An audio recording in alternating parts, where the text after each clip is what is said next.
Let's start from McGraw Hill. This is the heuristic checklist that we're going to use during our evaluation. But let me tell you more about McGraw Hill. So this specific heuristic evaluation will be focused on more bottom of the funnel. So essentially from the product page. McGraw Hill is one of the big 3 educational publishers that provide customized educational content, software, and even services for pre-K through postgraduate education. They are active in more than 135 countries for 60 plus languages.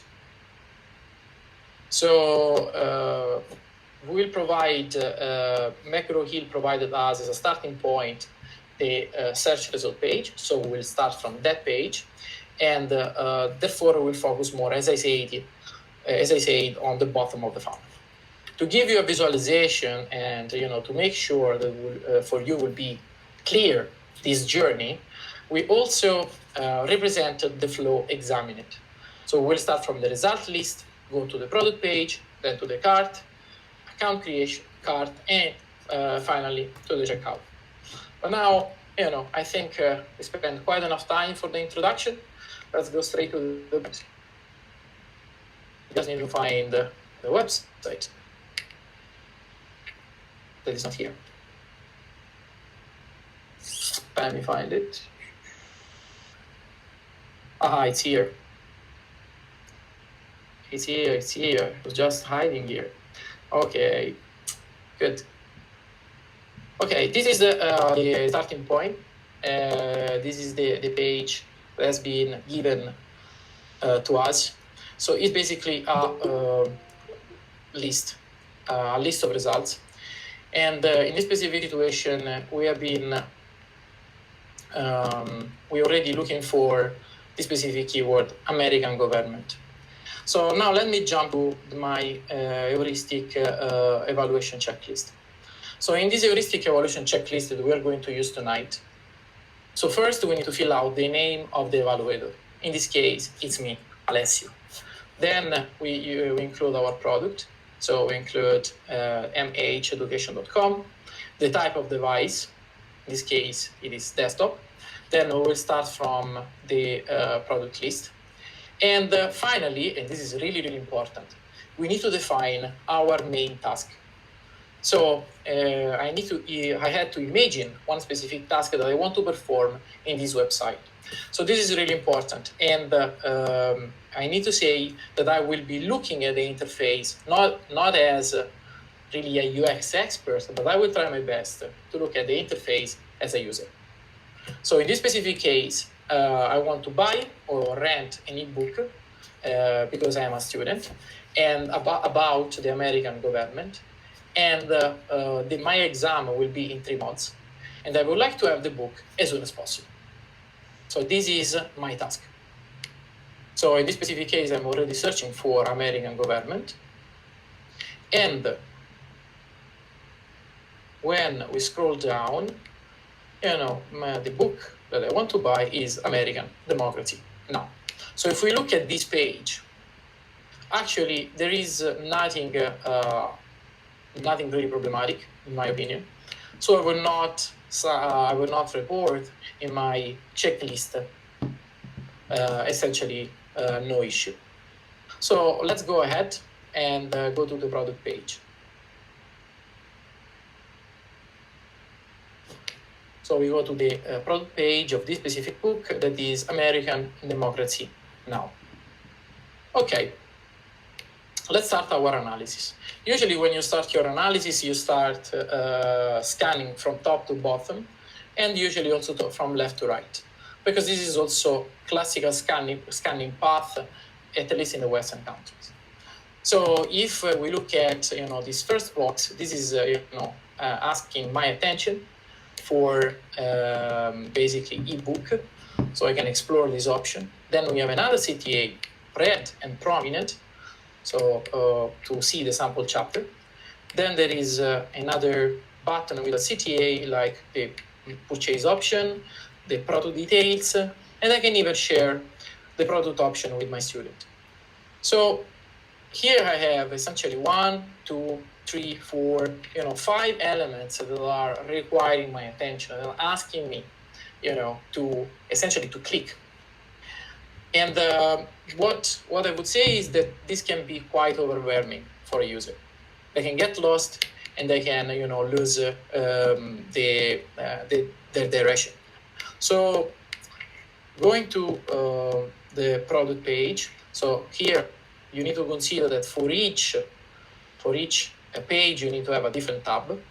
So in my product page, I will start from this aesthetic and minimalist design.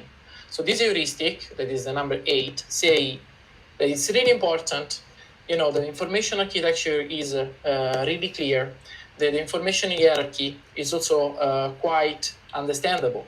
And I would report this opportunity of improvement here as a lack of visual hierarchy.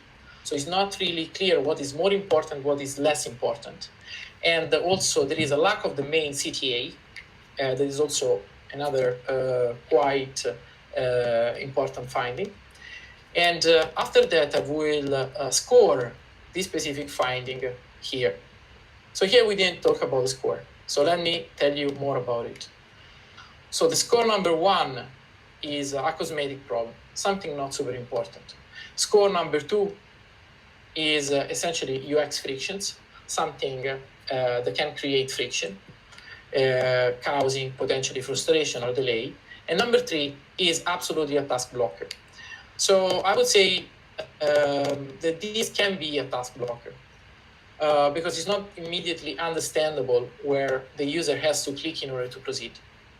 And my warmest suggestion would be to redesign at least this part of the page to make sure, to decrease the visual clutter and make a cleaner scanning path. Okay, now let's go back to here.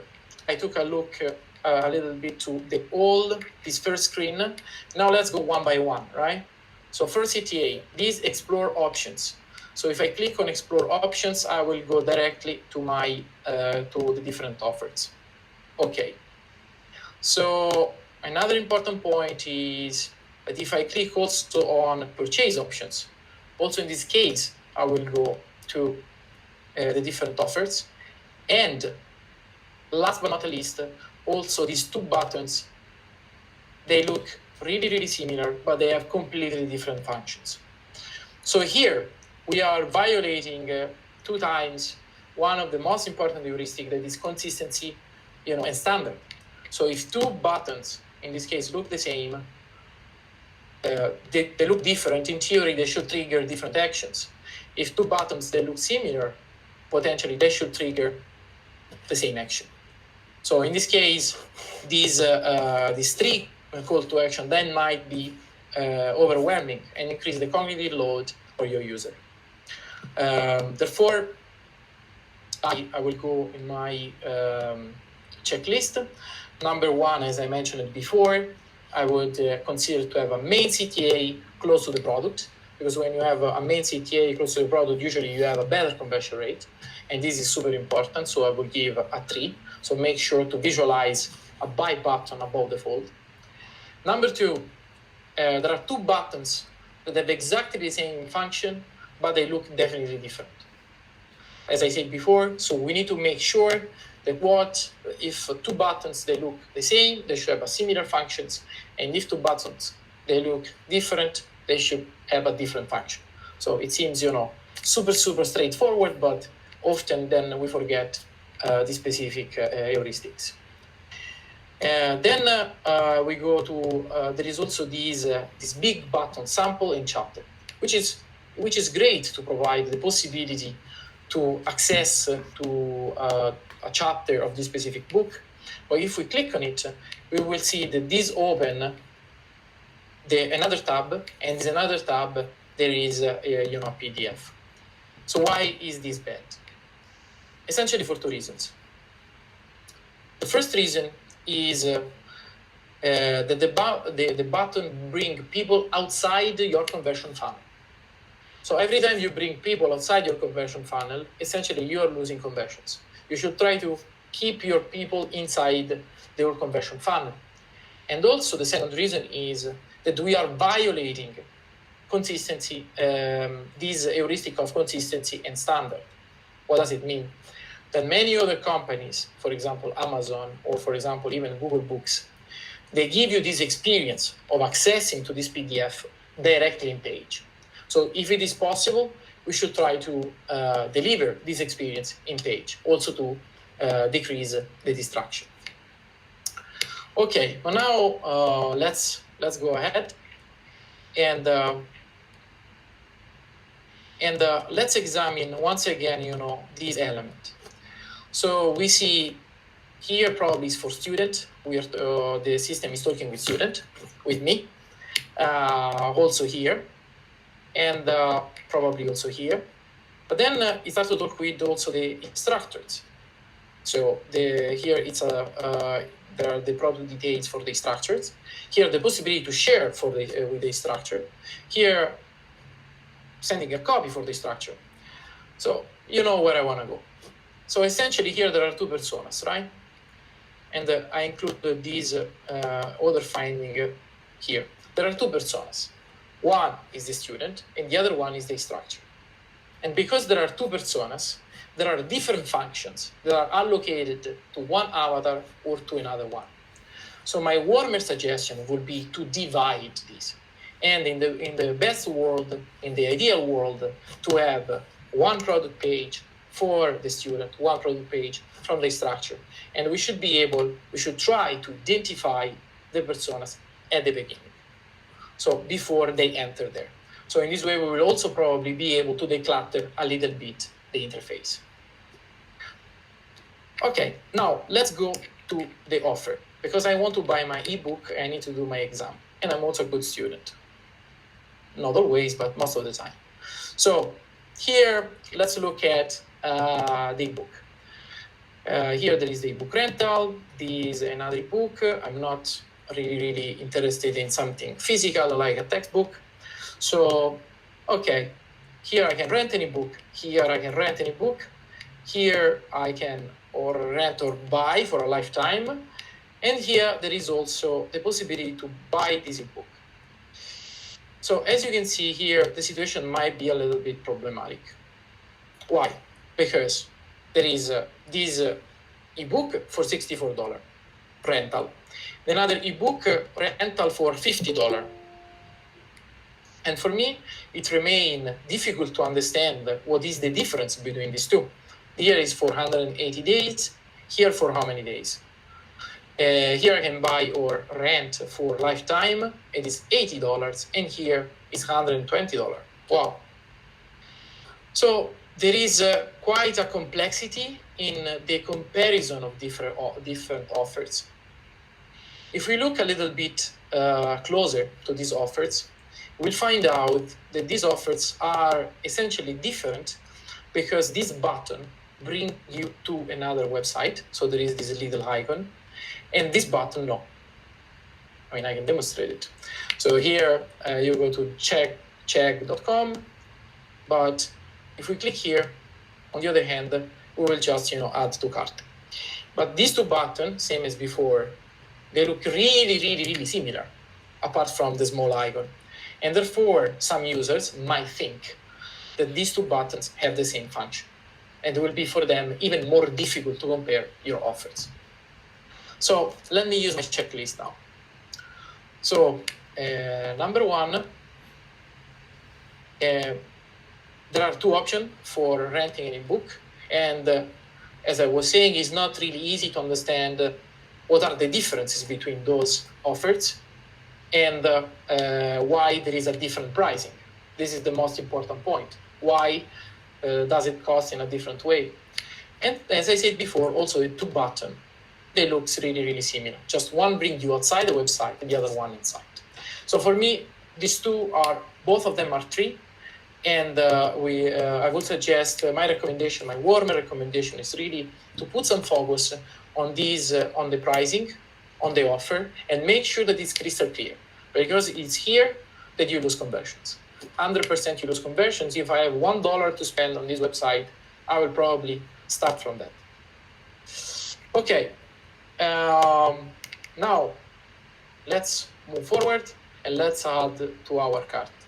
So we want to buy this book, but actually we rent this book for 180 days and we will go to the cart. So the structure of the cart is pretty standard. There is nothing, super crazy. The only thing that I noticed that there is this redeem now, and there is also here have a promo code. And if we add more item, what is going to happen is that there will be more redeem now. This can, attract your attention and create a little bit of visual clutter. And as we were seeing on the case study that we presented at the beginning, this can decrease conversion. So here, this is not that visible, so still fine, but just keep this in mind. I've noticed also another small thing. Here, I am in the cart. There is still the full header with the possibility to search, entry point to the cart, and even the footer. So those information are not crucial for the user at that specific point. Therefore, what I need to change to my cart page, what I would suggest is just to remove header and footer. So this is so easy, this is so banal, but every time we do it for one of our clients, there is an increase in conversion. Just we slightly decrease frictions, and we just make the whole journey a little bit smoother. So it's easy to experiment, just give it a try. And here I would include these in the heuristic, aesthetic, and minimalist design. Other than that, I think it's pretty great, the cart page. So let's move forward.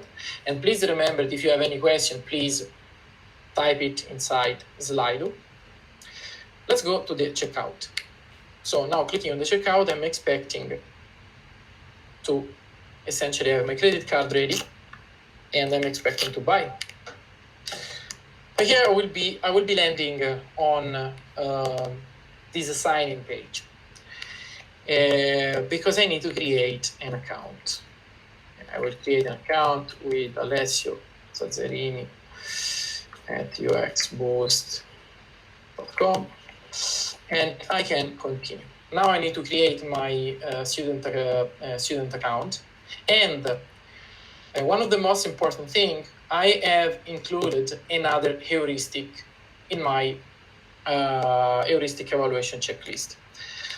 Okay, something that we need to clarify is that it is possible to include additional heuristics. So you can create your heuristics if you want.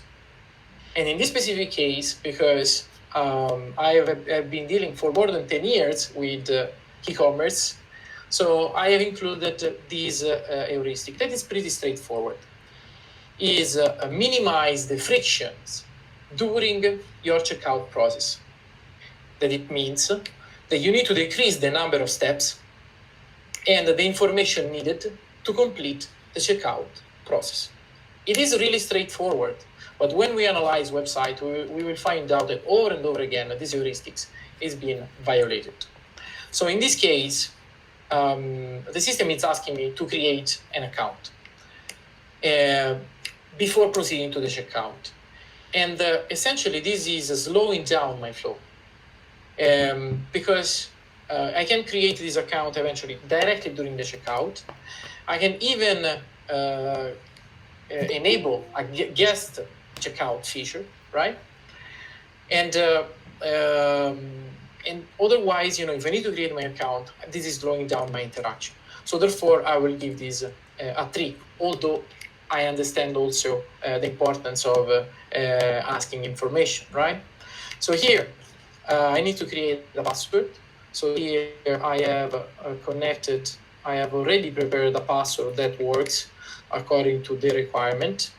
And actually, this is a good usage of error prevention. That is another heuristic. So here, the system is helping me with inline validation to create my password. Well, let me go ahead. This is working. Alessio Zazzarini. I need to set up my security question. This is my hometown, by the way. It's beautiful if you want to go there. And okay, let's say that I've studied in the United States, in Alabama. I love Alabama, but my school is not listed. It's called Sapienza. Okay, now, okay, I can submit my information and go ahead. Try to be a little bit quick. But what did we notice here? So what we noticed in the account page, that there were essentially two requests.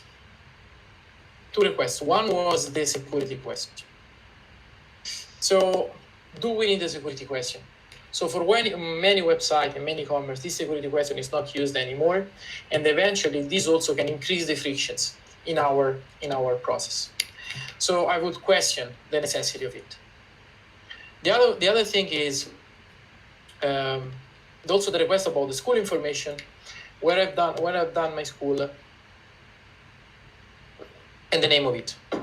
I understand the rationale behind it, because of course, if we know the school, we can do cross-selling, we can do upselling, right? We can have statistics about our personas, our users is great. But here we are, again, slowing down the process. So can we ask this information at a later stage? Can we ask this information after they have already paid, for example? Just a question. Now, we're going back to my cards. And here, okay, my cards, I'm logged in, sure.